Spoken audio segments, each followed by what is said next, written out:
O Moído do Dia. Informações sobre o que acontece diariamente na cidade e região.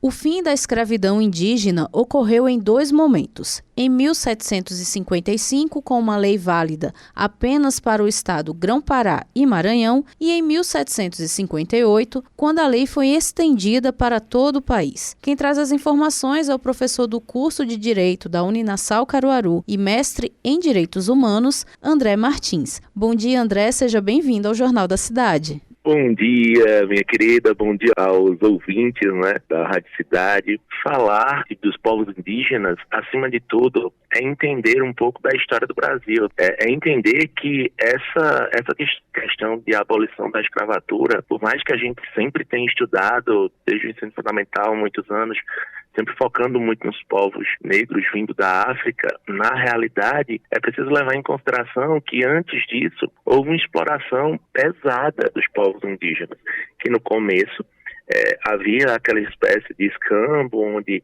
se pagava muito pouco pelos trabalhos deles, e posteriormente realmente se inicia a questão da escravidão com captura deles nos mais variados povos. E é importante destacar que essa legislação ela vem, sobretudo, para potencializar naquela época a escravidão dos povos da África, e acaba que naquele momento se iniciou a ideia de que não haveria mais escravos indígenas, mas que a gente bem sabe que mesmo não existindo oficialmente, continuar sendo subalternizado o conhecimento desse povo, inclusive o seu trabalho também, que até hoje, como vocês podem ver nos últimos anos, também continua havendo uma grande exploração desse trabalho dos povos indígenas. Professor, recentemente houve a questão da proibição do termo índio. Por que o termo índio não pode ser mais utilizado? Boa pergunta. Na realidade, o que acontece? O termo índio ele foi utilizado com a perspectiva de colocar todos os povos num único pacote, o pacote da subalternização, que seria mais fácil para o português conseguir dominar esses povos. Mas é importante destacar que existem diferentes povos indígenas ainda hoje, e imagina em 1500 a quantidade de povos que não existiam. Esse termo índio ele foi criado com o intuito de facilitar a dominação desses povos, mas quem bem lembra das aulas de história, uma das razões da criação desse termo foi porque havia uma confusão de que estaria chegando nas Índias. E aí vale destacar que na tentativa de colonização optou-se por trazer esses povos como um único povo. E aí, esse termo índio, ele serviu muito para a dominação portuguesa. O que acontece? Quando se inicia, inclusive por lei federal, a ideia de que não havia mais a possibilidade de se pensar esses povos como um único, isso deveria ter sido revisto há muitos anos, é quando nós partimos para a ideia de que é preciso pensar para além dessa dominação, do conhecimento do povo branco. É preciso perceber que existem diferentes povos, é preciso perceber que esses povos têm sim uma cultura diferente que precisa ser valorizada. A título de exemplo,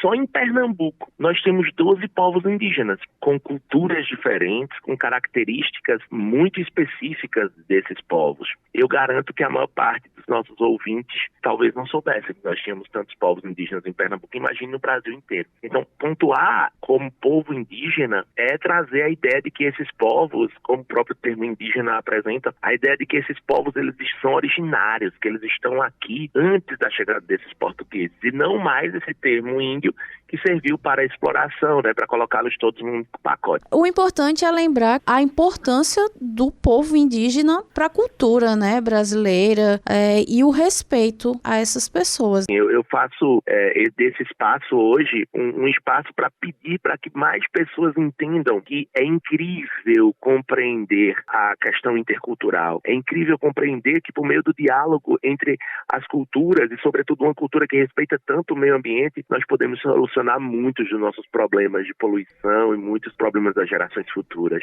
E aí por isso que é tão importante esse espaço, para além dessas datas que importam muito mais para a história positivista, para além de se compreender que, claro, nós ainda temos muitos povos sendo subjugados, nós temos muitos povos tendo seus direitos, inclusive direitos trabalhistas, prejudicados e diminuídos, mas é preciso entender que esse tipo de diálogo sirva como ponte para que as culturas conversem e solucionem os problemas atuais por meio desse diálogo, compreendendo essas agruras desse povo do passado, né? E muito obrigado de verdade pelo espaço. Professor André, nós que agradecemos a sua participação hoje aqui no Jornal da Cidade. Obrigado, querida. Ouvimos André Martins, professor do curso de Direito da Uninasal Caruaru e mestre em Direitos Humanos, que trouxe um pouco da importância da cultura indígena, ainda mais no dia de hoje, 1º de abril, que é comemorado o fim da escravidão indígena. Viliane Gomes, Rádio Cidade. Todo mundo ouve, todo mundo vê.